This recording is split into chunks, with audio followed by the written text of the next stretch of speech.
Tilton. We'll support you till the end of the day. We're so happy following the blues. We love you, what more can we say? Let's hear you in the pub, singing our song, helping and sharing the load. It's worth the point at home when we sing together. We're there at the end of the road. We are the lads from the Tilton.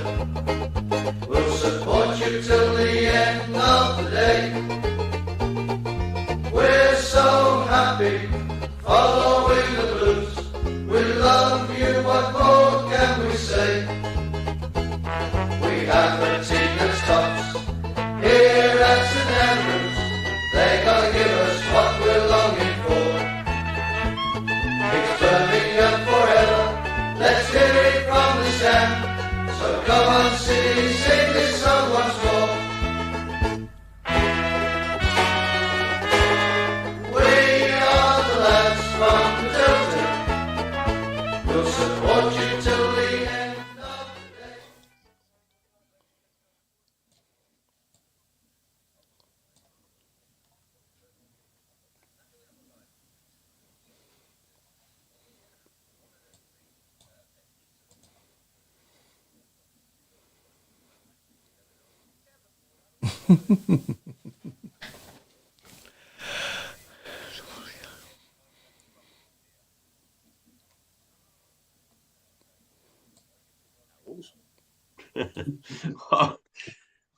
I'm trying to get my position Brilliant, perfect.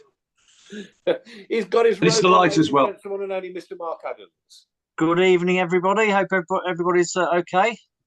Marvellous. nice weekend. And we're welcoming tonight the gin drinker herself, the one and only lovely Claire Giblin. Hello. Hello. And then we've got Mr. Fixer. He knows where my house is, apparently. I not only know where it is, Nick, but we'll bring it on. We'll bring it on. Do you want some? Mr. Fixer, Craig Courtney. Good evening, everyone. And of course, as always, all over the buttons there he is with his headphones on, the one and only Mr. Chris Browne. Good evening. Special guest in tonight, ladies and gentlemen, and I'm going to introduce him in a very special way because I firmly believe he's Paul Hipkiss' love child. Mm-hmm. He's going to kill me. He's going to kill me. Oh, it's great to have Birmingham City fan, guru, media man, Mr. Colin Tattum. Evening all. Evening, Colin. Hang on, evening all. That was Dixon and Dock Green in 1958. Absolutely, yeah. Keep him peeled. Oh, you remember it? I was told about it, yeah. But got a cracker on the show coming up tonight. Nothing's organised as always. And we just muddle through the 90 minutes as we do. But you know what? We muddle through well. Yeah. Topics before we carry on, we know. I must apologise just before we carry on. I am just reading the sad news that have been released by the club. Mm-hmm. That the fan and who was supporter of the year last year, Gary Williams, has unfortunately passed away. So our thoughts and condolences to all of the family, as I'm sure every fan of Birmingham City and across the club will say the same thing. Oh, man. That's awful. What a lovely guy. Absolute true gent. Yeah, he's a great guy, wasn't he? Such a fighter as well. I think he was an inspiration to everybody with what he was suffering, wasn't it? Yeah, absolutely. Yeah, condolences to the family. It's awful. You know what? I'm struggling. Right, I'll come on tonight with a happy-go-lucky kind of normal me kind of, and then we hear something like that, and it like brings you back to earth, doesn't it? It does. I walked out of my house this morning, walked down the stairs, and I live above a very big social club, as everybody probably knows, including Mr. Fixer. And there was a gentleman messing with a defibrillator on the wall. It's 8 o'clock, well, 10 to 8 this morning. I says, "What are you doing?" And he says, "You got anything to do with this place?" I said, "Yeah, there they are." He says, "All right, I'm just putting it back." we were down the street, just down the bottom of the road there, and a lady had collapsed on the floor. They were doing CPR on her. Rang the emergency services, sent him up to go and get the defib. By the time we got back there, the ambulance was there, but the lady had sadly passed away. And you never, ever know what is going to happen to you within a split second. Live every moment of your life, guys and girls, with love, with laughter, and with life. And, you know, we've lost one of our own today. One of our own, without a doubt, an absolute doubt. And a tragic and sad day for all of us, all his family, all his friends, and certainly our football club as well. Rest in peace, brother. Yeah, massive Blues fan. What a shame. What a shame. God, huge look. Yeah.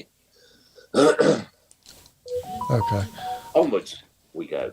Yeah, well, difficult one to swallow, that one, Craig, I'll be honest with you. But, you know, thanks for highlighting that, because, you know, I don't come in until like 10 past 6, and I don't get a chance to catch up with anything that's gone on in the immediate. So, it's only, in all honesty, just been released as well. It hit my Twitter account just as you were doing the intro. Really. I'm sure the club will do something for him for a decent send-off. Definitely. What a supporter. What an individual. What a person. Okay, right. Who was at the game Saturday? Yep. What's up? Yeah. Yep. Claire was. Watto was. Mark? Yep. Yeah. Colin? Yep. In what capacity, Colin? As a supporter? Yeah. Yeah. Always. Love it. So yeah, We're living in. me and my lad watching it. So big game. Do you know what, Colin? Isn't it wonderful when you can sit next to your children at a game of football and you know that your dad took you, and your uncles and your aunties and your sisters and your brothers have been there, and now it's my children and my grandchildren.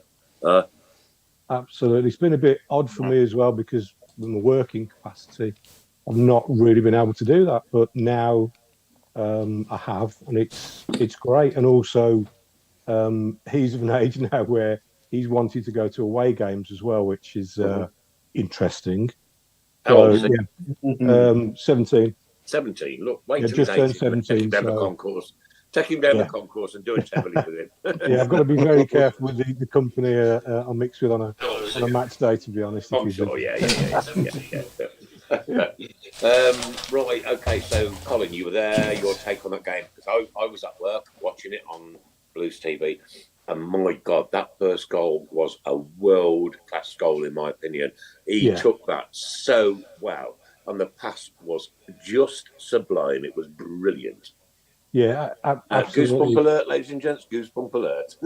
Yeah, I think it was obviously such a massive result, not so much about how we played, but it was just needed, the 3 points come what may. And I think John Eustace matched us up with Rotherham 4-2-3-1, and that sort of front four were very, very good for that opening spell, that half an hour. And as you say, fantastic goal, a big switch to the left, and Dukey had one of his games where he had such an impact on so many levels, and a piece of brilliance from Cadra, wasn't it, which really settled everything down, and I felt from then on we were pretty much in control. And even when they had their big spell in the second half, after they changed their system, which gave us a bit of problems, I just thought the defensive aptitude from the team was superb, and it was dig out a win and at any cost in many respects, but it was so welcome, and fair play to the players and also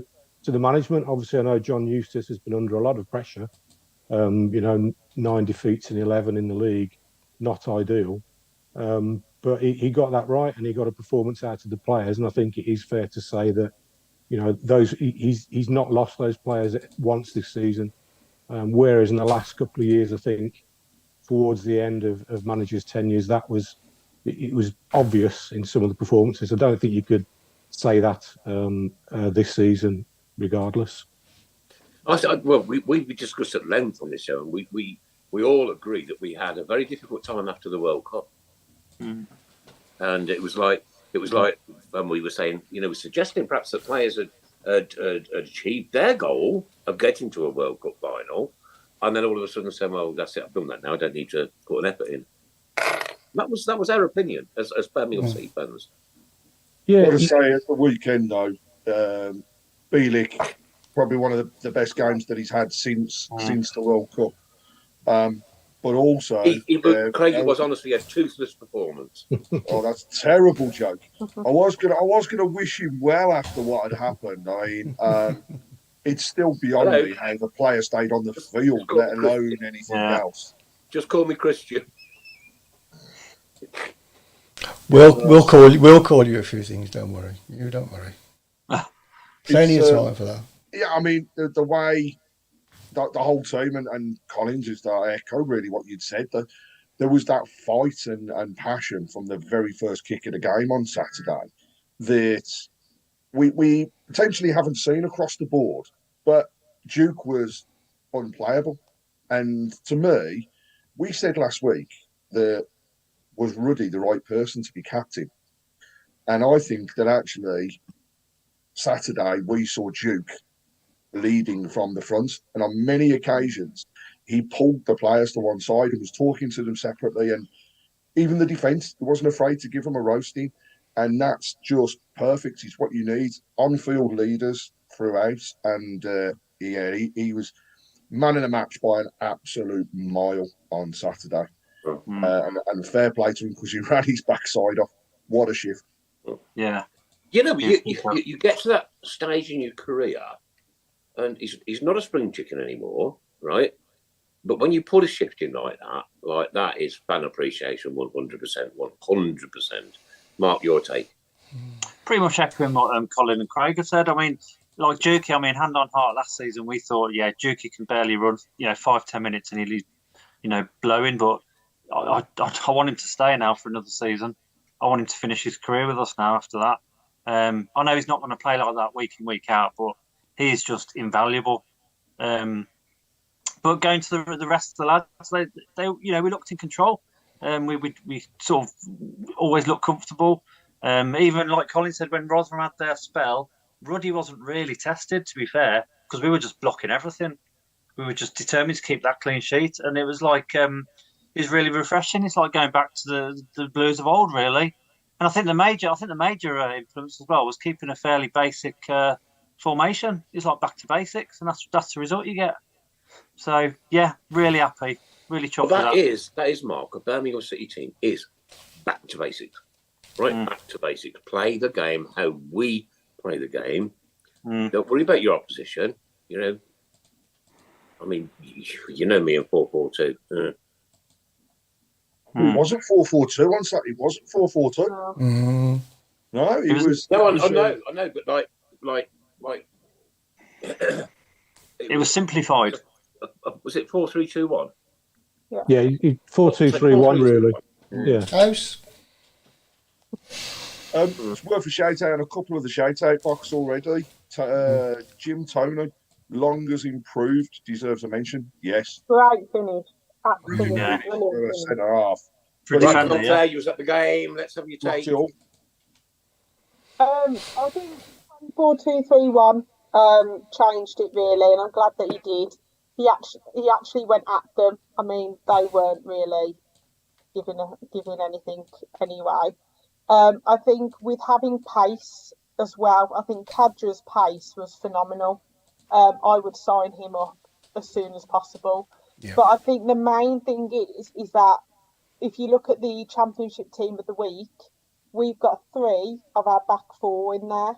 And I think that shows a massive difference as well. I do think Long has improved.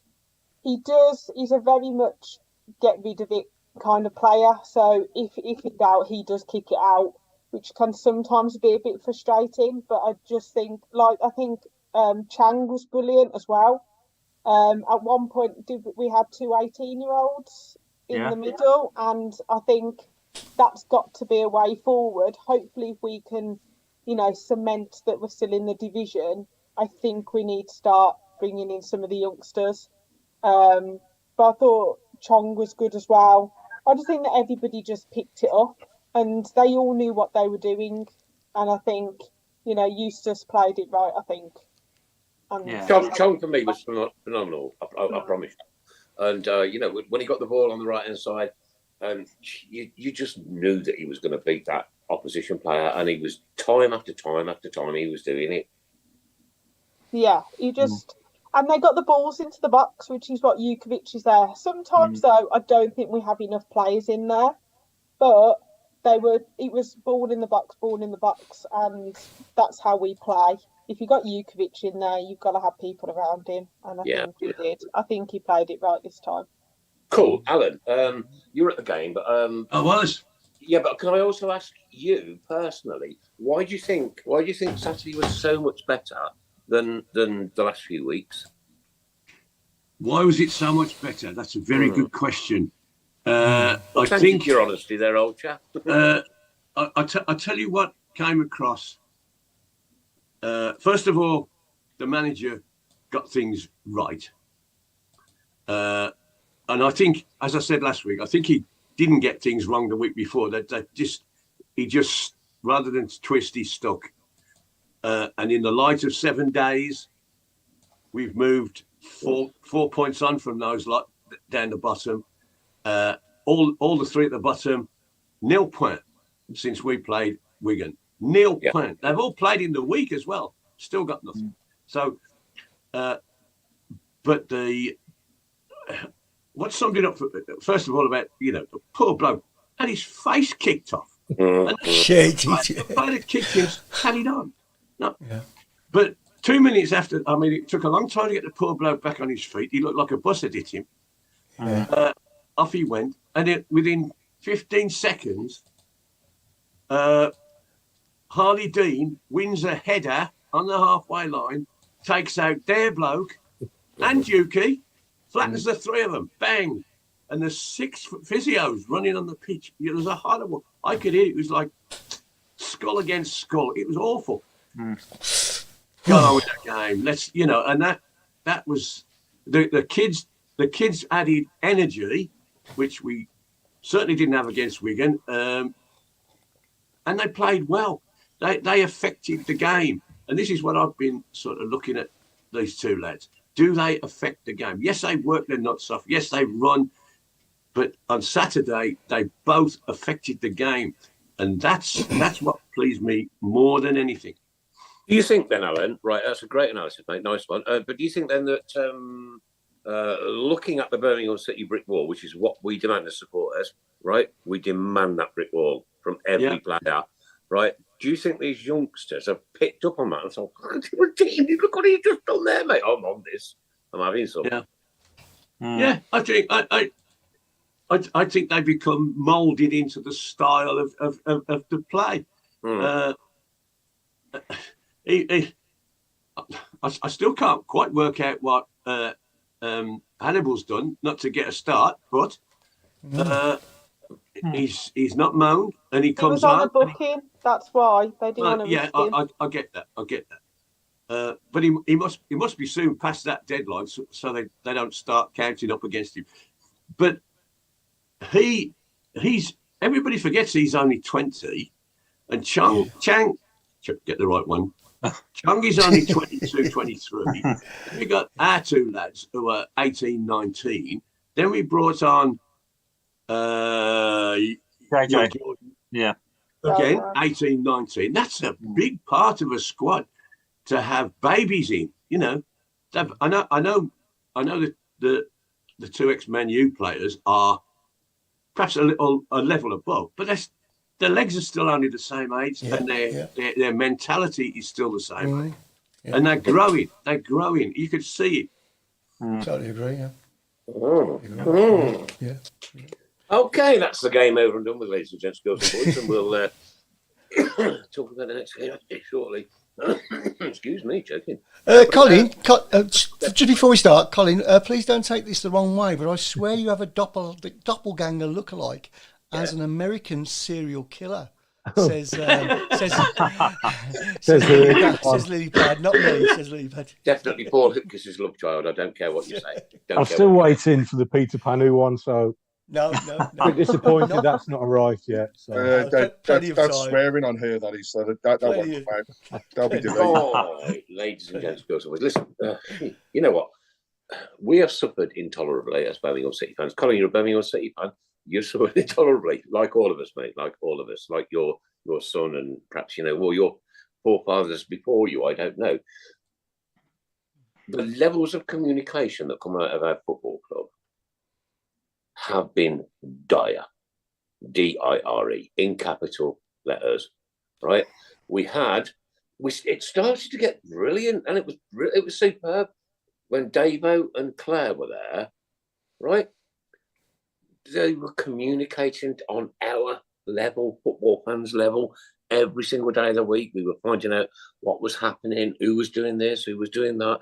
And for me, that was one of the best times of communication from Birmingham City Football Club ever. Full stop, with a big full stop after it.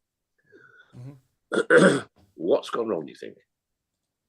They got rid of Colin. It's going back there to Davo and Claire. They were excellent, and that was in the sort of what a team in the time of Gary Monk, and I think when results are going well, okay, when the team's doing well and the team has a good bond with the supporters, everything's swimmingly. But when it goes the other way, I think that's when people pick up on maybe the communication isn't what it could be. And also, I would say, obviously, having been in the thick of it as well, there are times when you would maybe advise or say we need to be doing this, etc., etc. But the people who make those ultimate decisions wouldn't necessarily agree with you. So there would be a frustration from within as well, that whereas you would want to be communicating, you'd want to be saying this, saying that, other people might be saying we're not doing that. And I think that is one of the problems that the club has had over the last few years, and particularly towards the end of my time there. It was a source of frustration as well, because ultimately, what is football without the fans? And if you're not communicating with your fans to the satisfaction of the supporters, then we may as well all give up. But I take your point, Nick. I mean, and I've been at the sharp end of that, and I bear some responsibility of that over the past few years. And what I would say that, Colin, I absolutely respect you, mate. I promise you. No, I'm quite prepared to take any criticism, and I've had plenty from various people where you live, by in the regards way. to that. But it's going behind the curtain. It's not as straightforward as many people believe, and even now, I'm sure the club would want to say certain things, but certain people at the club maybe want to say certain things, but they're unable to. Which brings me on perfectly to the TV programme I watched the other night. It's called Match of the Day, without a commentator. And it was the most bizarre, unusual thing I've ever spent 4 minutes watching. I just turned it off, right? Now, we're on about, listen, freedom of speech is a given in this country. But when you're paid the amount of money Mr. Lineker is paid, not just by the football, BBC and football in general, but also Walker's Crisps, who my brother works for, right? My brother's a logistics manager at Walker's Crisps. So if you run out of, cheese and onion, just give me a bell. I'll give him a roast tinker.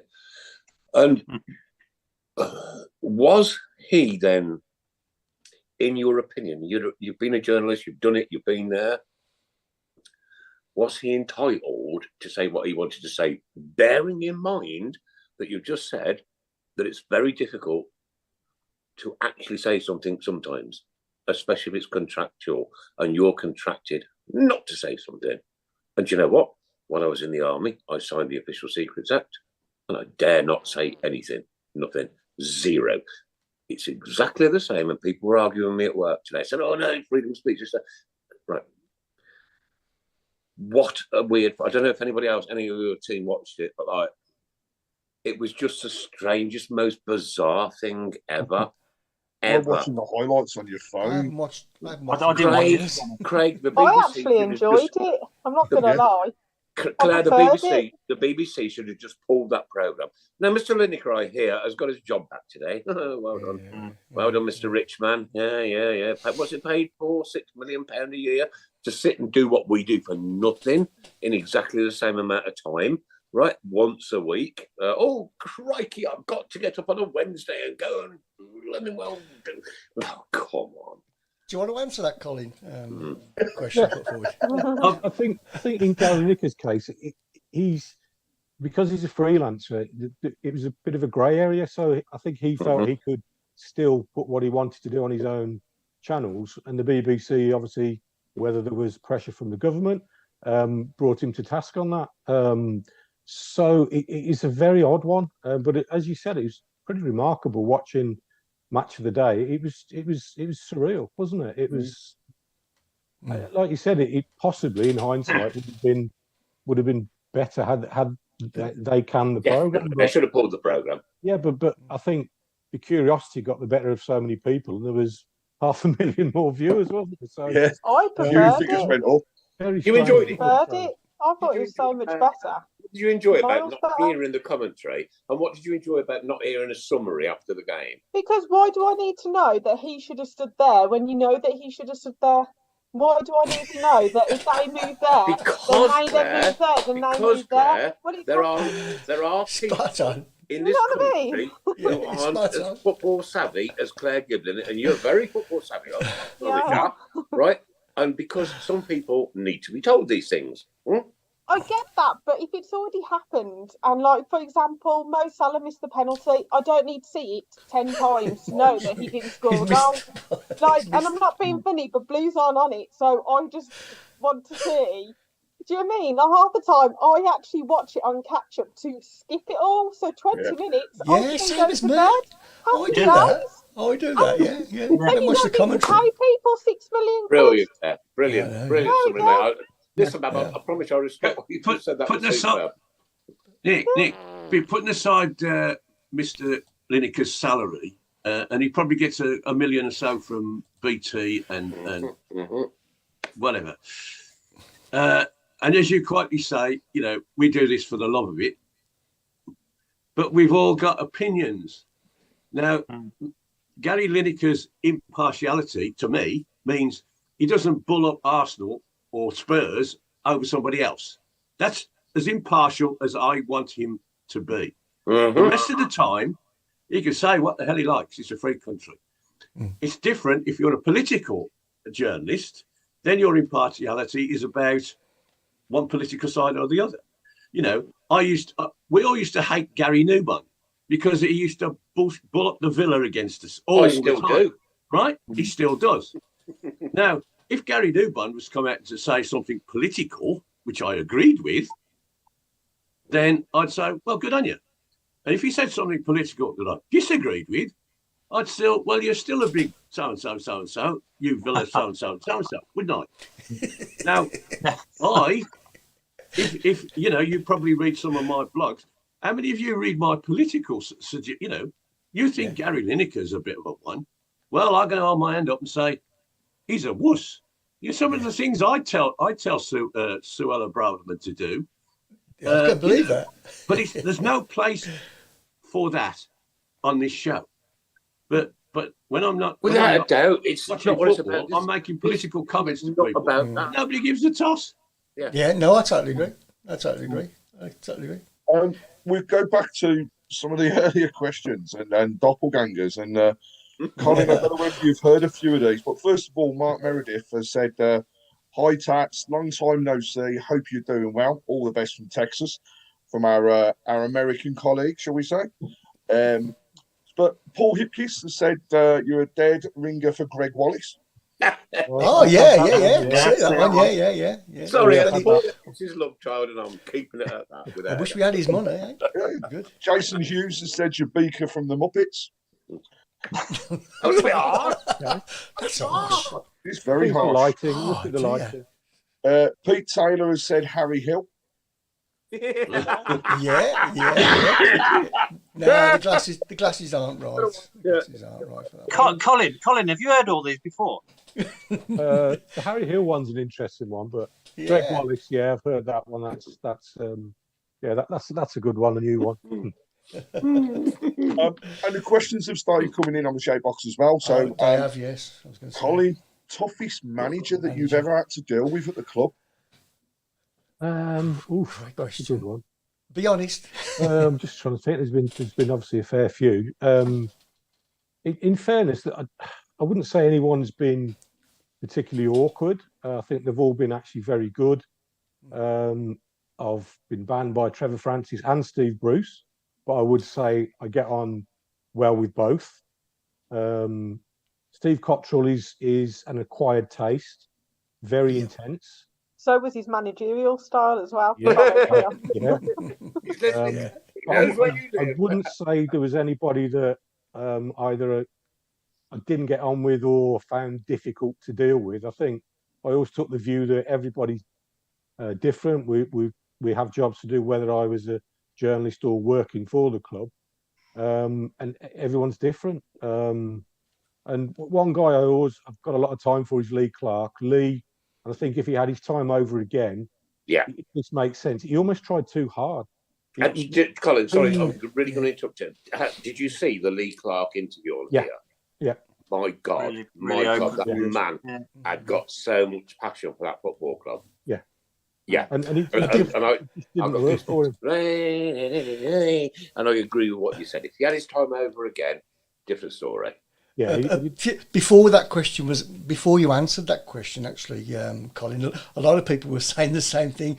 Cottrell, surely it's still Cottrell. Cottrell. So there you go.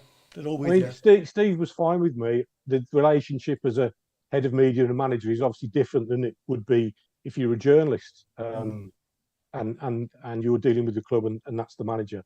But yeah, he was very intense. But I can't really say a bad word about him because I just speak as I find, and he was fine with me. Maybe other people will have a different view. But again, over recent times, I mean, you look how many managers we've had in such a short space of time, whereas previously, Trevor Francis, Steve Bruce, they got good goes at it, which is something I'd love in the future that we can get back to, give a manager backing and time to actually put something into place rather than hire, fire, here we go, rinse and repeat. That's something which has to change. Absolutely right. What about is a proper good question for you? I know I think this guy and he's worked at the top level in football, right? Gianfranco Zola, right? Who was Birmingham City's manager and was told to play football that Birmingham City do not do. We don't do tippy-tappy. We're 4-4-2, 4-2-3-1 clear the weekend, and I know it worked, right? But that's our style. Our style is the brick wall, right? You ain't going to run through me, mate. And then he was told to change it to a ridiculous Do you think, had we not had those owners giving those directions, that we would have been a lot better off having that guy as a football manager?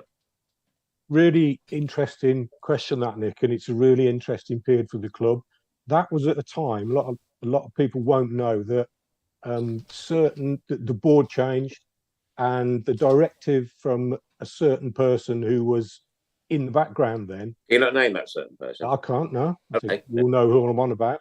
But that directive came through that this is how I want the club to be. Name manager comes in, Gary Rowett goes. And what I will say about Gianfranco Zola, in all my dealings in football with people I've had, whether as a journalist, working for a club or as a fan, I've never known such a nicer guy of that level, world-class ability. And again, he probably tried to do things too fast, too soon. And I know he regrets maybe it didn't work with his backroom staff. There was tensions there in between them. And was that his edict to do that, though? Sorry, his edict to was that his edict to do that, to change the style? Yes, was he told to change the style of football? That's why what the board and the owner, shall we say, brought him in, because they wanted a different style of football to what Gary Rowett was producing. And it went too quickly, too soon. a load of players came in. You still had a lot of Gary Rowett's players there, and as we saw recently with when Harry Redknapp, and there was a lot of players coming in and a big turnover of players. It doesn't work, and I think he would have brought in a different backroom staff, but for bits here and there. First game was it Michael Kiftendale missed from 6 yards. We concede very last minute. Sliding doors if things go differently, because there were some good spells that we did play some excellent football. I think 20 minutes, 40 minutes against Leeds, I think it was. It was fantastic football, but you can't like go one to the other, can you, quickly? And the other thing, just quickly, what I'd say about Gianfranco, he so much wanted it to work, very much like Lee Clark. And when it became clear that the club, I was called to the boardroom to say, look, prepare a statement. Gianfranco, we're releasing him, sacking him tonight. And I went back down to the dressing room, and he was in a side. Quick question, sorry, did Gianfranco know that at that time, or were you told first? I think after, I can't remember what game it was, but I think he knew the writing was on the wall. So okay, yeah. Cool. So anyway, I went up and was told to prepare something, and then I think he was either called, and so I went back down to the dressing room, and he was in the coach's ante-room, dressing room, and he just wanted 10 minutes on his own, and he was just completely and utterly broken. And I'm not saying I felt sorry for him, but you had to have some empathy with the guy. And when he came out, we'd announced that he had gone, and I said, look, the media, I wanted to speak to you. Do you want to do that? Et cetera, et cetera. I'm sure they'll understand. He said, no, I want to go to speak to everybody. And he went out for about half an hour. And this is a guy who's just lost his job and still spoke with real class and dignity, and how things didn't work out. And he understood he was always in a difficult situation, replacing Gary like it was. It was very controversial, as we know. And it all stuck with me that, a guy who's seen it and done it and played at the highest level, he was absolutely distraught that it didn't work out for Birmingham. And on a human level, I really felt for him. And sometimes as fans, we get frustrated with player A, B, or C. He's terrible. He's not doing this. The manager hasn't got a clue. This, that, the other. But sometimes we also forget they're like us as well. They feel it inside and almost human. Yeah, and obviously because they have the weight of everything on their shoulders, the selection, all the supporters, everything. But yeah, I'll never forget that night that he was dismissed and the way he handled it. And there's a man, Colin, who wasn't good enough for Birmingham City, but is now working for Chelsea. Yeah, does that not sum it up? Look. Again, I think he was probably they announced wrong place, wrong time. And I'm sure Claire, Alan, Mark, Chris, Craig, Birmingham City have just announced Gianfranco Zola as a manager. Like we're doing headstands. Yeah, it was bizarre, wasn't it, at the time? Because I mean, like I say, we'd won the night before, and we were looking at the playoffs all of a sudden, and then next morning, couldn't believe it when you saw that Rowe had been sacked and Zola was coming in. He's what's going on here? Shock. Yeah. I think it was more shock. I don't generally think anybody was happy that he came in, not with what he had done previously, because he was it was a name. It was a name. It was a name, and that's the problem. If it's a name, yeah, right. like for example, Bowyer, he wasn't a name, but he's an ex-player. You got Redknapp was a name, things like that. So obviously they went for names instead of going for who committed job properly. But I always remember his first game as manager. We played Brighton. Brighton's manager was our ex-manager, Chris. Just tell me his surname quickly. Houghton. Chris Houghton. Yeah. And we made a substitution. We were winning, and we made a substitution which nobody at the time could understand, and we got beat 2-1, and it was in the right back area. We were trying to stop somebody, and I think it'll come to me in a minute. But anyway, it didn't work. and I was thinking, what chance have we got when we've got a manager? To be fair, has only been through the door 12 hours, right? He doesn't know any of our players, but the opposition manager knows them all. And he picked out the weak spot in our side, made a substitution, won the game. Now,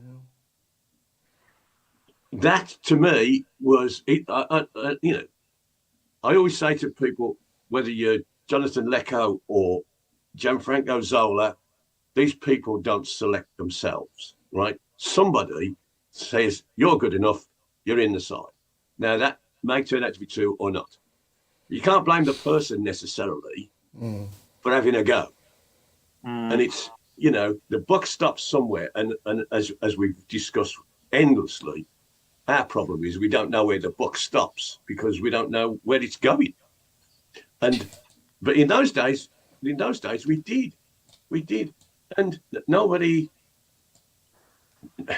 in the end, all the rubbish got thrown at Gianfranco Zola, not to the person who suddenly turns a Gary Rowett side, and we've got 5 Italian coaches who all want to play your beautiful game, right? And we got blokes in and like we've got now who want to get stuck in, throw their heads at balls, blah blah blah. Not balls. Yeah. Actually, Colin. Right. We as Birmingham City fans have been probably through the worst period since the Kumars, just recently. And I remember driving into the car park behind the old asbestos cop and, breaking a coil spring on every hole that was in the tarmac there to go and park your car for £1. Now, what is it you can tell us, and this is only what you can tell us, yeah, about, look, mate, half the ground's closed, the training ground's burnt down, we've got street food. What can you tell us about hierarchy? We love street food. Street food. Shove it. Give me a burger. You're going to get your kicked in. Hey! I'm calling bingo already, Chris. Oh, yeah, I got 3. What's our street food? Colin, what can you tell us as supporters, because you have more knowledge than we do, about the hierarchy of Birmingham City Football Club? What do you want to know? Who owns us? Who's running? What's his name? Oh, come on. Because Craig knows where where he lives. I Who think owns us? let's see what happens with the EFL and if there is a further charge on the horizon. Why should that make a difference between what we don't know and what somebody else might know? I think. But don't want to put you in a bad position. No. I think most of us know who. Please don't put yourself in a bad position by answering a question that is too sensitive. Don't. Just I'm not going to go there. It's okay. I think most of us know who the ultimate string puller is, shall we say? And that's something that the EFL have been trying to get to the bottom of as well. And I think it is the beginning of the end. I think, although it still might take a while. I can't see how the current scenario can continue very much longer, in all honesty, because it's got to a breaking point. And I think obviously the noises that that we know of from the Far East and Hong Kong and Cambodia, that certain people know that their time is up in many respects. So now it's just a question of a consortium or a group or whoever, how they can get a deal done and structured, which is this is the immediate thorny issue. Colin, how old are you? What we going? No, seriously. 32 will do. 32. I was going to say about 31. Yeah, 31. Seriously, how old are you, Colin? I'm in my mid-50s, 55. Mid-50s. Right, I'm 61. Craig? I'm 46, and before you ask, Claire's 31. Hello. Claire's 31 still. How old are you? Me? Yeah. 71. 71. You're 10 years older than me, Mark. I'm same as Craig. And me, 18. Chris. I'm same as Craig. No, I'm 46. 31. Now, like I said, we've all been around a long time, and there's no more. I've changed cars, houses, wives. I've changed clothes, but I cannot change my football team. My football team is Birmingham City Football Club. There it is. It's tattooed on my arm. It's tattooed on my heart. Right? Okay. And it was me, 1973, 10th of December. My dad taking me up the road, up Coventry Road, all them bombed out houses on the right hand side, the Kingston Bingo Hall. Right? And I passed that on. My cousins, brothers, sisters, friends, children, grandchildren. And this is what the Chinese don't get. They don't get the passion and the love that we have for a football club. And I'm sure that's up and down the country. I'm sure it is, but I ain't bothered about anything else. This is my football club. This is my Birmingham City. This is where I've spent my life. This is what I've done. This is why when I got married, the whole theme was blue and white. I've got a museum to Birmingham City Football Club in my house, and they just don't get it. They don't understand it. They don't. The owners don't understand the passion and the drive and the love of a football fan.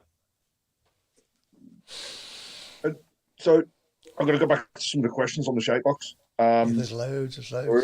Mark Meredith asks a really good question, and it's actually in line with changes at the Birmingham Mail as well.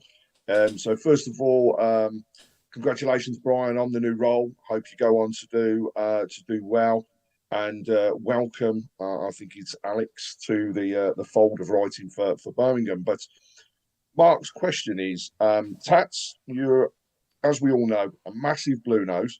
Mm-hmm. You wrote for the Mail, you wrote for the club, and you always had a fan's point. Just like his cousin Matt, and in brackets he has put with Villa, the black sheep of the family. Yeah, it is his cousin as well, yeah. Nasty individual.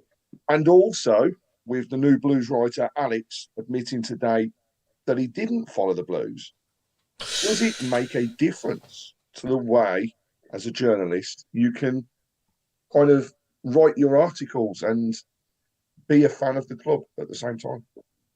It's a really good question, and it's one that he's always asked in throughout the years in journalism, isn't it? I think personally, it helps if you are a fan of the club that you're covering, as long as you don't get too myopic and you actually, you forget the journalistic principles and what you're there to do. Because I think you need to have that passion, that understanding of the club, the community, the support. But it's not to say that a fan of a club can't report on that club, if that makes sense. It's a really interesting subject, isn't it? I suppose it's like footballers that, if you're an Aston Villa fan and you play for Birmingham City, what's the difference? You're still there to do a job, aren't you? Couldn't do it. Yeah, you're still there to do a job. But I think it does help, if you have that affinity, or you've been, say, brought up watching the club, or you're aware of the sort of community and the passions and the support and what that fan base is like. I think that does help. But it doesn't necessarily, have to be, you have to support that club to cover it, I don't think. Had lots of interviews with an amazing guy, friend of the show, personal friend as well, might I add. And if he sees me at Blues, he stops me. If I see him, I stop him. Tom Ross. Right now, I cannot even say those two words beginning with an A and a V, right? I work in an MOT station, right? Yesterday, I write reminders out for people, and it was such and such a... Right, and I had to spell it backwards. That's it. And I said to Tom, how do you manage to commentate on one of their games and be impartial? And he summed it up with 3 words. It's my job. Mm-hmm. Tom summed it up. And you know what? I absolutely understood that. But I said I couldn't do it. don't ask me to be I couldn't commentate on that. Oh, look how dirty that grass is. Oh God. Can I ask a question? Right, Colin, quick question. Sorry, Claire. Yeah, go on then. Can I ask a question? Colin, So, you go. Colin, because with everything you've just said, I know obviously you kind of knew what was happening, with like Dong and everything. Was it really hard not to kind of say anything or do anything? Because obviously lots of things are coming out from ex-players like Stockdale and things like that, and you knew what was going on behind the scenes. As a massive Birmingham City fan, what was it like to have to kind of not say anything, or Bite tongue. hard not to? Yeah, because Again, it would have been so difficult to not say anything, knowing that it was happening. Yeah, a really good question, and the way I'd answer that, I would say it was very, very fraught, very testing, very frustrating, and the last, I'd say, 18 months to 2 years that I was at Blues, the mental and physical stresses that you were under because you were there, you knew what was going on, and maybe the wider public didn't, and you were frustrated because if you were on the other side of the fence, obviously you'd be pretty outraged. It was very difficult to marry up the two, for working for the club and wanting to do what's right for everyone. It's pretty impossible, to be honest.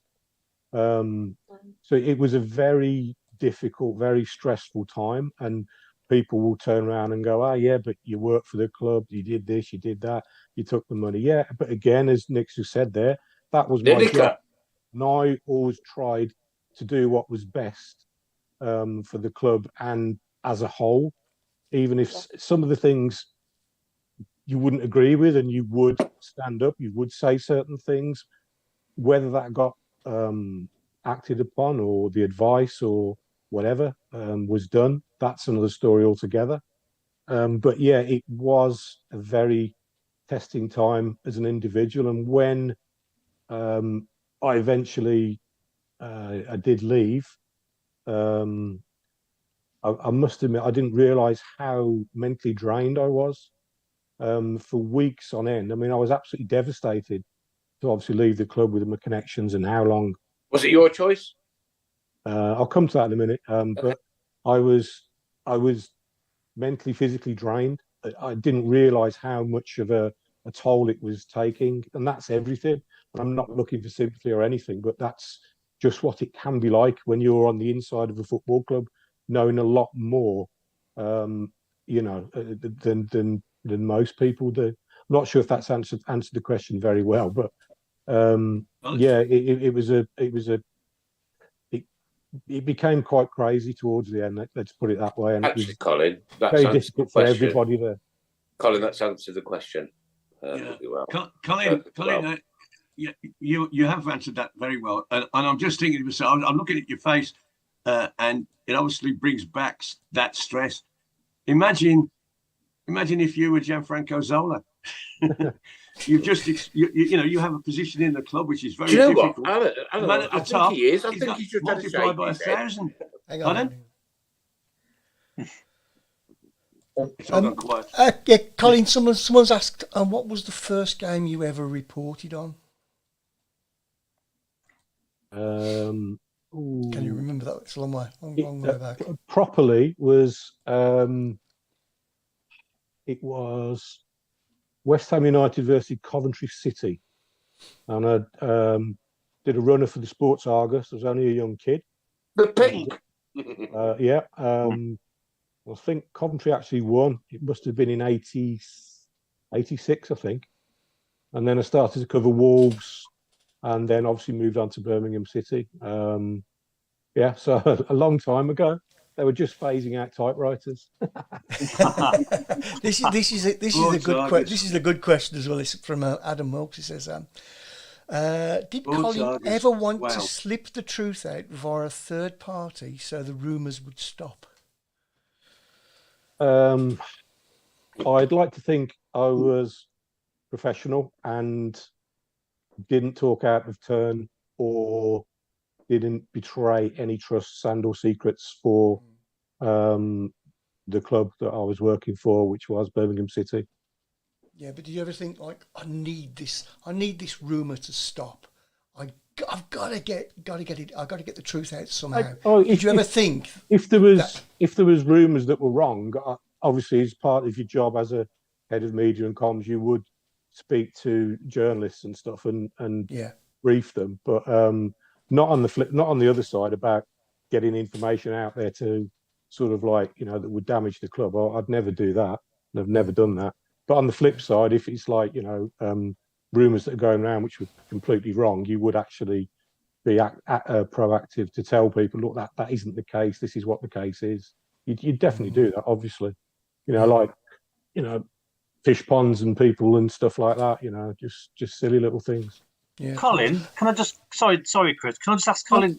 Did any of the players sort of see you as a link? You know, look for assurances from you. Did they ever sort of seek you out for like a quiet word and say, "Come on, Tats, you know what's going on"? Did you get any of that from the playing staff? Yeah, I think because I was a little bit longer in the tooth, and I'm not a 20-year-old kid going into the position I went into. I think a lot of the players, they would ask what's happening, because obviously you'd be dealing with people at board level, management level, etc., etc. And so a lot of the players would, and obviously the period I was there for head of media at comms, it's been pretty torrid, as we know, hasn't it? So you would get a bit of that, and I would try also to sort of help players if I could, and even managers, and try and give advice with managers on not just, you know, in terms of media and how supporters might be feeling, but also how to maybe deal and approach the owners, how to best do that to, you know, for your own advantage. So there was a lot of things like that aside from what the obvious parts of the job were, Mark, really.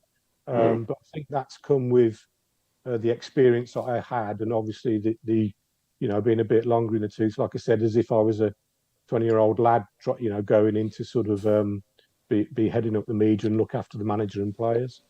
One of the other questions that's actually come in, I think, links nicely to that, Colin, and that's that you're obviously writing about your club for the Mail. Then you got that opportunity to come to Birmingham to do the job as you did as that head of communications. The question is, how did it feel to actually not jump ship from journalism into what you were doing, but actually to go into an area of the club you loved and having that opportunity to actually do things for the club instead of writing about them all the time? It was a big decision to make, because obviously I'd been at the Mail for so long, and, you know, from going from one side of the fence to the other. But at that time in my life and the way it was going at the Mail, I needed to do it. But then going into seeing how a club operates, not necessarily just Birmingham, but obviously the dealings I've had with my counterparts at other clubs, the football world and industry is a balmy place. It's like no other business community. Things are done which you wouldn't believe. And I must admit, when I went there, I found it an eye-opener initially about the way things were done and how decisions were made, rather than reporting on stuff and maybe not, you know, scratching the surface as much. It was very much an eye-opener. But on the other side of that, I felt my experience that I'd had doing the job I'd had did help the club in many respects, and of course the way that the media has, even in the last 10 years, has changed. I think it's a big part for every club now. Ladies and gents, Bo Bromley the Cat has decided to make a weekly Tilton Talk appearance, and off he goes. Bingo. The 5 cards. Colin, do you know a young retiring journalist called Shane Island? Yeah. He's my cousin's son, and that is my cousin that I went to my first ever Birmingham City game with my Uncle Fred and his Browne Zepper, and that's it. I know Shane very well. So he's a good lad, good big Blues fan. Yeah, lovely, big Blues fan. And again, right, okay. Shane is, like I said, he's my cousin's son, Shane. Brilliant, and again, brilliant blues fan. And he's got a proper good career ahead of him. Keeps his head. Yeah. Got to keep your head straight, son. Colin, one of the other questions, it's actually come on multiple times now, is... That's a good one, this. In regards to your favourite game to have ever covered, is it fair to say it was the Carling Cup final? I mean, that has to be. That's almost... I can die happy. I'm sure a lot of Blues fans felt the same. We win. Totally agree, yeah. I keep saying this. We win a major trophy once every 48 years. So it means that much more to us.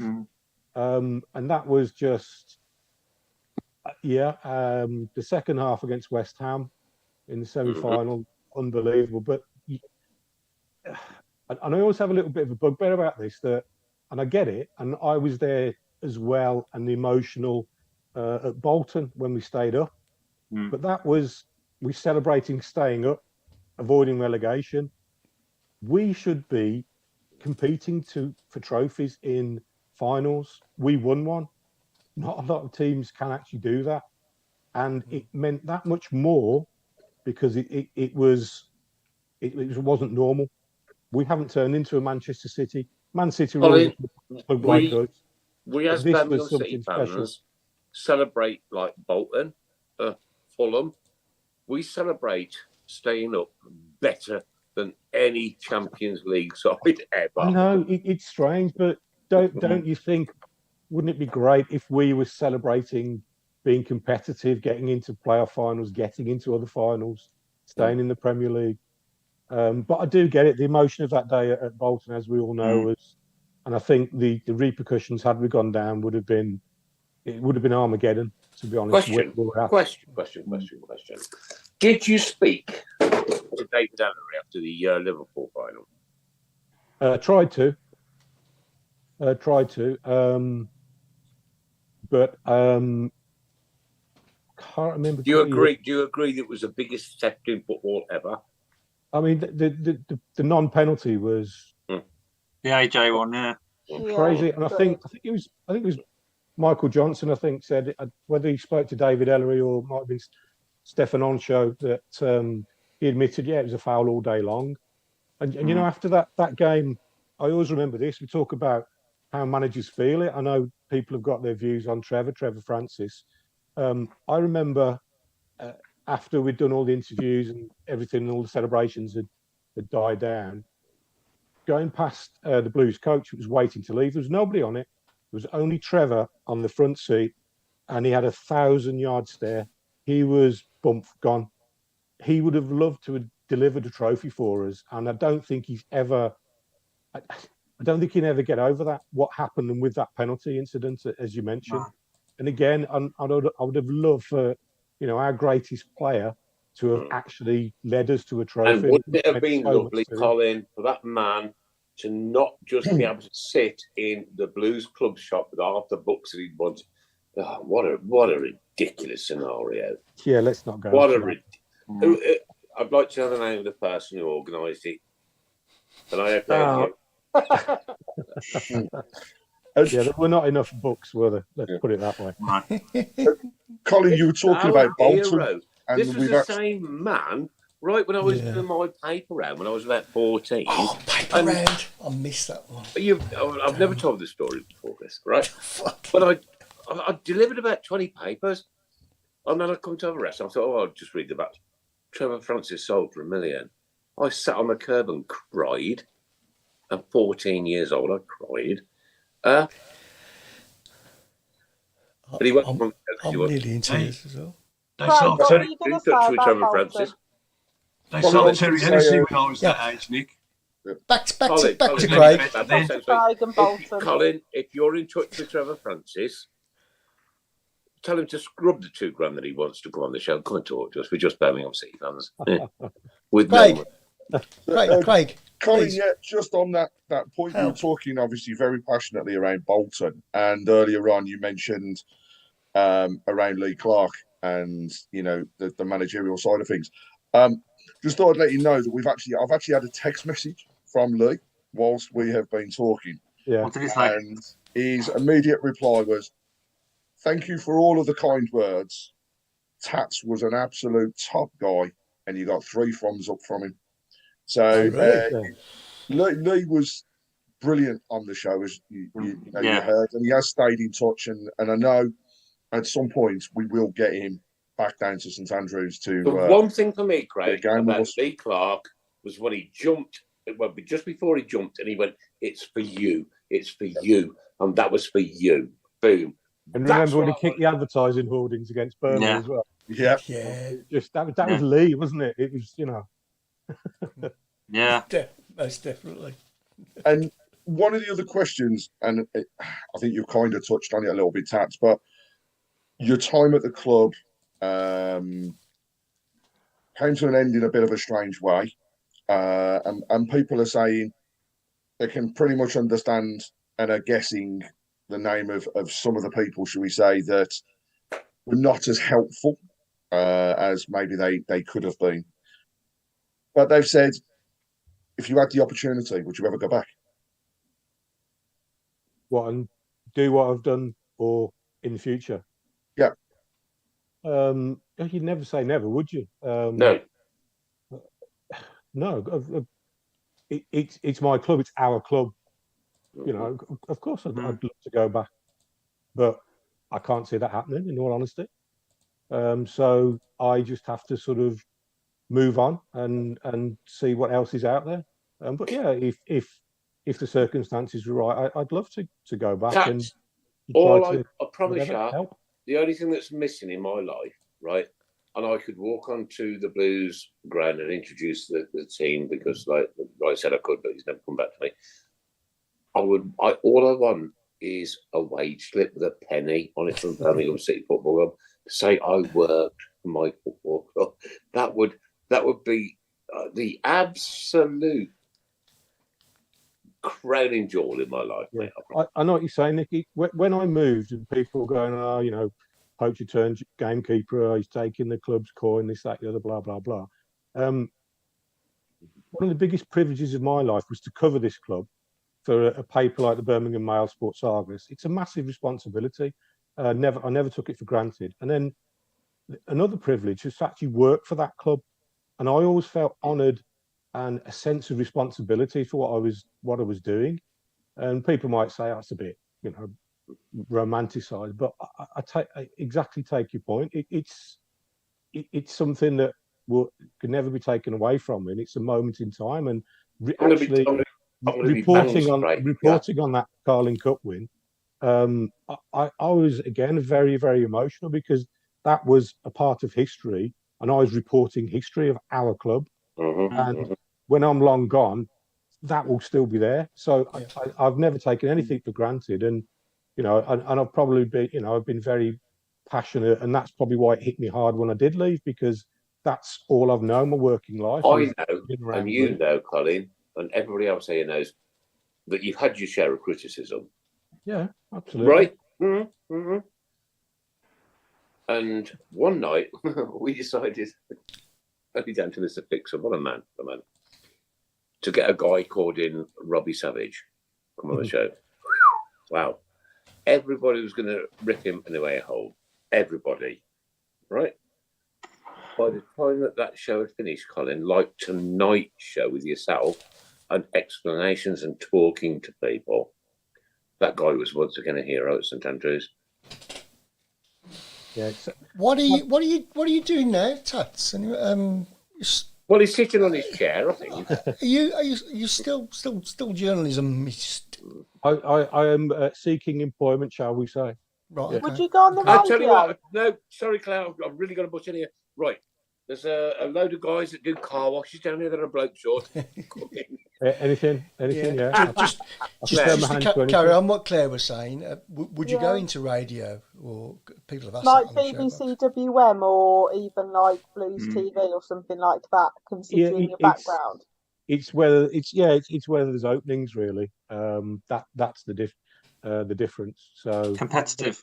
And at the moment, there's no real openings. So I'm just trying to look at various other things. So, but that's life, things happen. Other people get made redundant, and I'm not not sort of getting the violin strings out or anything. There's a lot of people worse off than I am. So, but I'm just trying to crack on, and I'll hopefully I'll be back in some sort of capacity doing what I love, which is involved in football, whether that's working in it, watching it, scouting it, writing about it. I don't know. And if the call came from the other side of the city, would you? I'm sorry. You nasty man. Yes. I couldn't do it. I couldn't. No. I'd find it very difficult. I remember when Colin, yeah.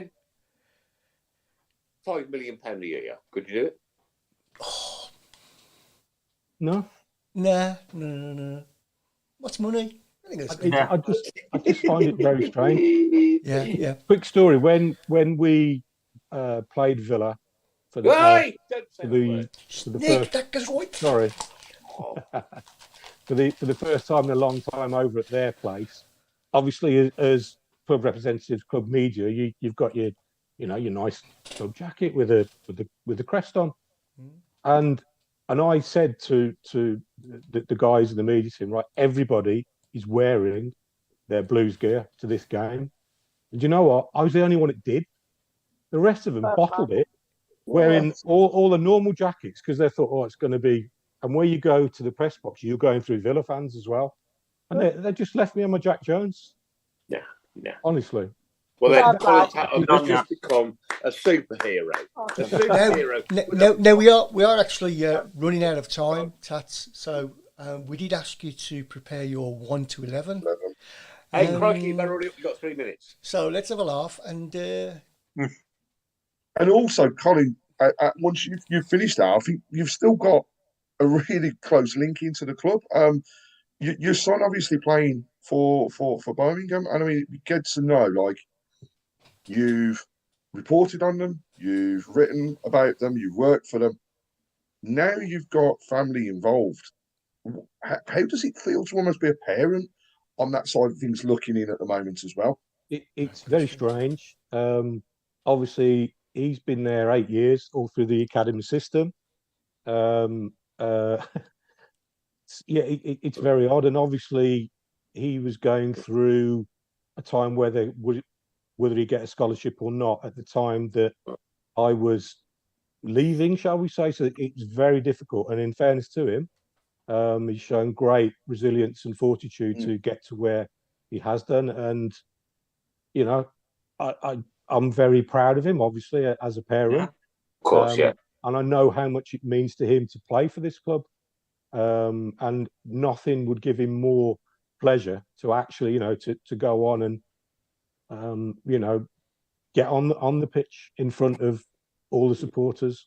Whether that happens, that's another story. But and I've always tried to keep it a little bit low key because I've been in an odd situation where, like, your dad works for the club and you're there in the academy. But it's the situation I found myself in the last couple of years has been positive in a way because I can go and watch him every Saturday as well. What position is it at? What position? Centre forward. We need one of them. Great. Yeah. Right, 1 to 11. Colin, a little bit of a throwback. Centre forward. we're probably running out of time. We could do this all night, Colin. 1 to 11. Off you go. Yeah. Do you want me to go through it? Go on then. Yeah. Go on then. Right. Mike Taylor in goal. Yay! Yeah. I think at the time in the Premier League, he was outstanding for us and the best British goalkeeper, non-foreign goalkeeper for one season alone. And I think he's been a great servant. And I've gone with a back four: Stephen Carr, Joe Gallagher, Michael Johnson, Malcolm Page. You know what? I've had the absolute privilege to talk to Joe Gallagher because he played in the very first game that I ever went to. What a privilege. Joe, God bless you. Thank you. I've gone there with a lot of longevity with some of the names, 3 of the names, and Stephen Carr, absolutely outstanding captain, outstanding player. Considering he was retired and just doing bits in the gym and then came to us and captained us, played 100-odd games. Unbelievable. What a Craig, player. get him in. Get him in, Craig. And then I'm having 2 midfielders, 2 holders. Gary Pendrick has Gary can play anywhere. Oh my God, what a player! And I wouldn't want to face Gary as a holding midfielder on the opposition. Next to him, I was looking at Ferguson, Barry Ferguson, Robbie Savage. I've gone with Brian Hughes. Yeah, brilliant. Fantastic talent. And then a sort of three of Trevor Francis, Christophe de Gary, Stan Lazaridis. What would that be worth? No, I know. Imagine that. Imagine them in their pomp. That would be worth £6 trillion, wouldn't it? Yeah. £6 trillion. I've gone for those three behind Big Bob Latch. Absolutely super. And it's interesting saying there's only one player who started, in the Carling Cup final win, and I think that tells you a lot about how good a team that we were. Maybe weren't outstanding individuals, but what a team that was that won that trophy. Yeah. And what a great day. And what a memory. You know what? I take that to my grave, and so will my children. And I am so proud of my football club for doing that for us on that one day. I did the Leyland Cup final as well. And that overhead kick from John Gale. Wow. Super.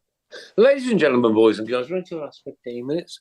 And as you can see, Mrs. Browne, there he is, with his headphones on. Dear girls, a rather large zit on the top of his head. It's not a zit. It's where he broke his unicorn horn off over the weekend.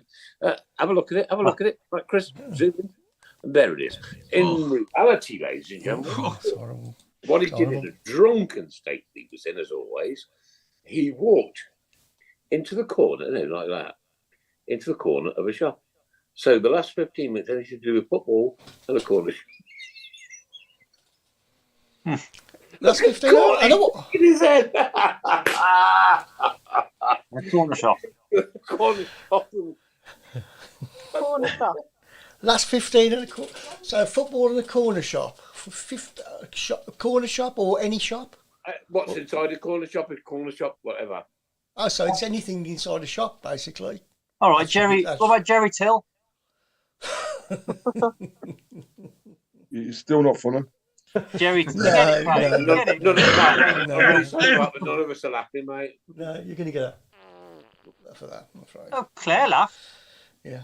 I did laugh, but I thought that was Claire a laughed. good Claire laugh. No problem. Oh, stop it. Yeah. Claire did Okay, not so we laugh. got She had wind again.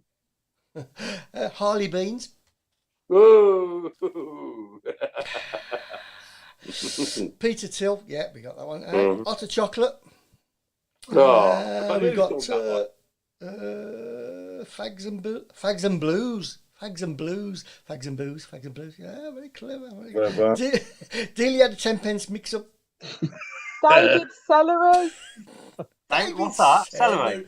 David Celery, not Ellery. Yeah. Oh, the ref, yeah. This actually should be quite easy, shouldn't it? Spam Lazaridis. Eric Tincaratana. No. Dealey had a bag of sweets. Who did it? Dealey had a bag of sweets. That was a lily pad. Stephen Sorry, this is a good record yet, so you're not the winner. I think this is a good one. Stephen Carr Parts magazine. Oh, That's a good one. I'll have Nigel Ria Coca-Cola.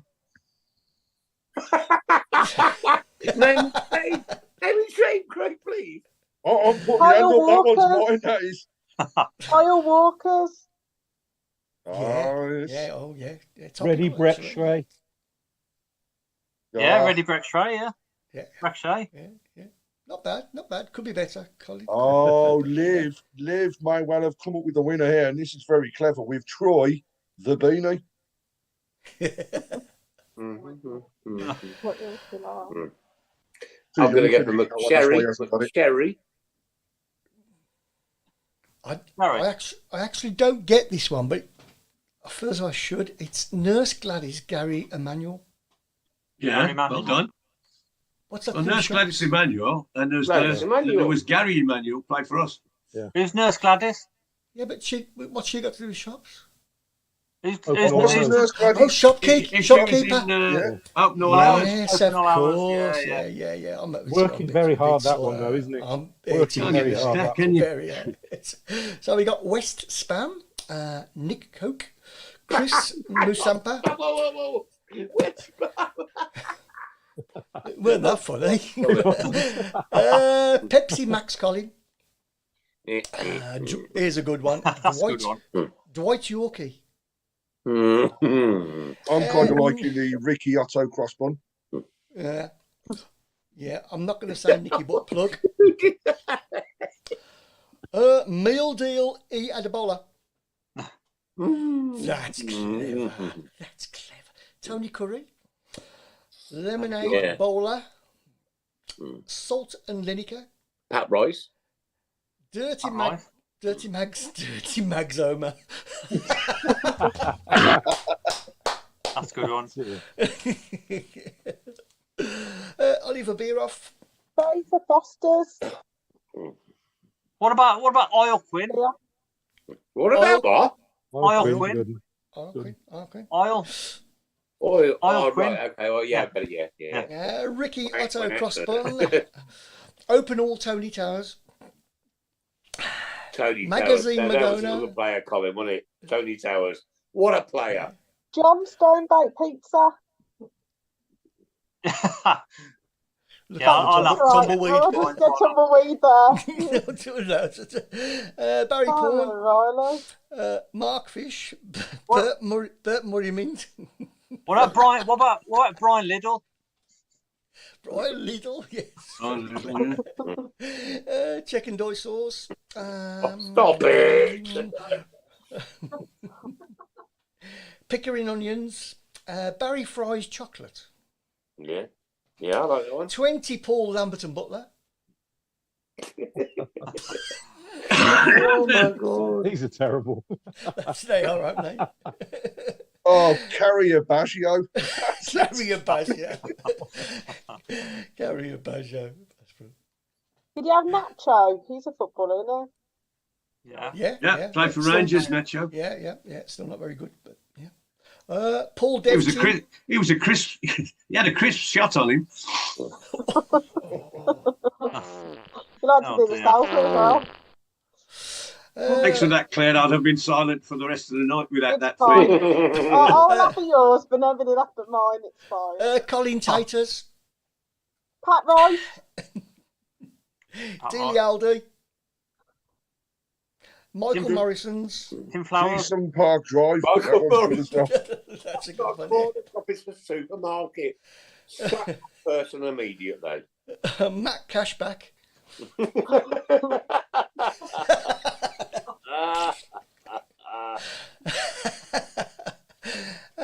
John Joe Top Shelfie. That's brilliant. I'm loving it. Clever. I don't know how they come up with it. I really don't. Tate and Lyle Taylors. Yeah, very clever. We've got 5 minutes left. I think we need to move on to the game as well. Hold on, I've got one. Tomorrow. Hang on. Let's all be quiet. Colin's got one. This is really worth waiting for. Let's get the popcorn out. No, come here. Buy one, get one, Karen Fry. Yeah, no. Very good. Yeah, no, it weren't worth the wait, was it? That's terrible, isn't it? Sorry. I'll go for Barry Fry's Turkish Delight. Yeah, done that one. Oh, have we? Oh. Yeah. Check and door the counter. Dealey had a bowl of curry sauce. Oh, gosh. That's an Indian restaurant. That's not a shop, is it? Come on. Frank Scratch Card. Scott Minto. Karen Gravy. Karen Gravy. Craig, match tomorrow. Watford. Aye.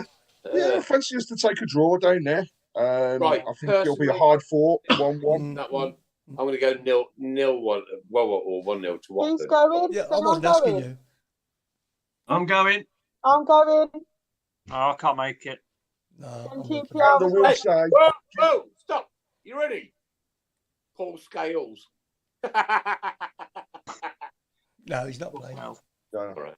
and the weekend for QPR, I actually fancy us the result down there. So I think we'll beat them 2-1. I can see them scoring, but I think we'll beat them 2-1. Yeah, I think we'll get a draw tomorrow. I think we'll scrape a draw, and I think same as you, Craig. I think 1-1 tomorrow, 2 on Saturday. Colin, what do you think? I think Watford, Chris Wilder's first home game, isn't it? But it just sounds very strange down there at the moment. Bit of a mishmash. Managers come in, going, players here, there, everywhere. I don't know. It's set up. We could get something. I think a draw. I'd take a draw. And QPR, you just don't know. Okay, they beat Watford, didn't they? But they've been on a terrible run. It's the sort of game we could win. Yeah, if we could get 4 points from these 2 games, brilliant going into the break. Brilliant. Certainly agree. Alan, what do you think? Yeah, I'll take 4 points from the 2. I'm not quite sure which way round we get them, but I think we're going to get a win out of one or the other. The good thing was that QPR beat Watford last Saturday, so we'll go to QPR and they will not be on their first win under the new manager. That's a good omen. Not that I actually believe in omen. I can't argue which way around it because I think they could win them both. Equally, they could draw them both, but I don't think we're going to get beat twice. Put it that way. Can I just say as well? I think, dare I say, I think we're safe. Yeah, I think so. Yeah, I do. I think we'll get a draw. I think I would be really happy with a draw tomorrow. I would. And I think we can beat QPR. I just wish I hope we turn up because hopefully I can get their kick off. But I just think, QPR, they're a funny side. I didn't think that they blew us away when they came here. I thought Watford didn't blow us away either. But again, against a new manager, we'll just see what happens. Hopefully, like Alan said, let's get 4 points. Let's, solidify it. Let's just make it so we're safe. And we can get on. I'll get it all clear. I promise I do. Right, we're coming towards the end of the show tonight. So, Colin, sum up what you think the next 3 years of Birmingham City holds. Oh, blimey. I'm sorry, mate, but you know what? That's not a lot to ask, is it? Oh, goodness me. Okay. Change for the better. Because it has to change. What don't you do, Colin, is think. I want you to proper sum up what is going to happen to Birmingham City in the next 3 years. I don't think he's got a crystal ball. In the next 3 years, I can only see his head and his shoulders. Ownership change, a vision, an identity, and we get a connection back with supporters, and also the germ of an idea or the formulation to move to a new stadium. There you go. And really? Do you think, Colin, that the EFL are out to get us again? No. If you break the rules, you have to suffer the consequences. I'm pretty sure the EFL would want ownership change, and they would want the problem to go away in that respect, i.e. new people coming in so they can deal with new people and not have to address the problems historically that they are currently addressing. Which is fine, but what about the fit and proper persons test? In what respect, Nick? In the respect that we are in the dungeons that we're in, right, because of the fit and proper persons test was not conducted correctly, right? We are looking at a hairdresser. My son's a hairdresser. He struggles to pay his mortgage, mate. Huh? We're looking at a hairdresser buying a multi-million-pound football club. That was the Premier League, don't forget, not the EFL. Granted, and I know that, right? But why haven't they been held to account?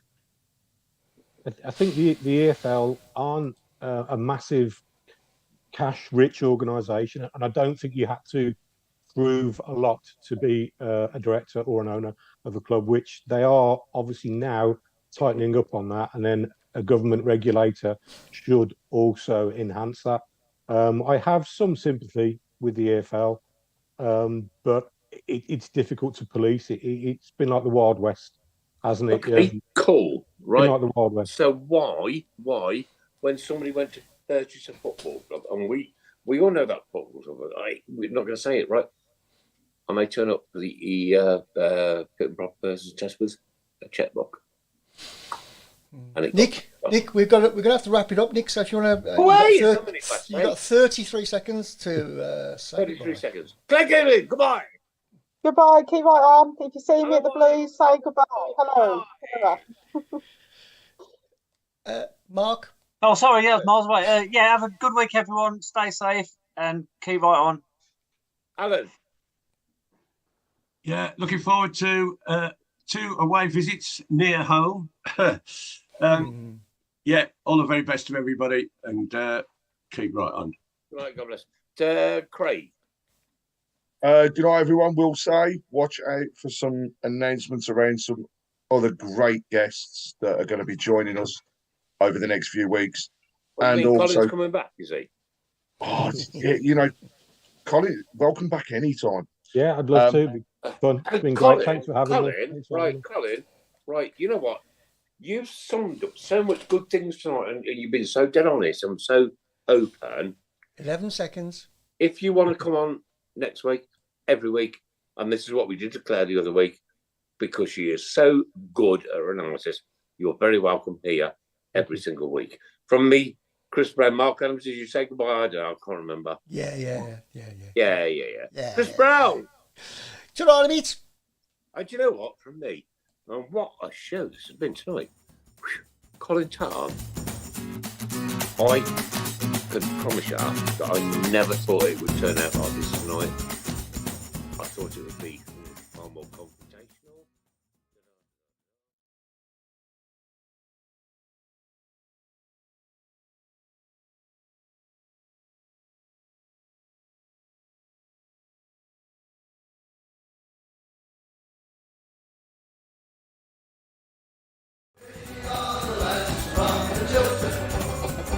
We'll support you till the end of the day. We're so happy following the Blues. We love you, what more can we say? Birmingham's the team, down at St Andrews. We are all supporters of our team.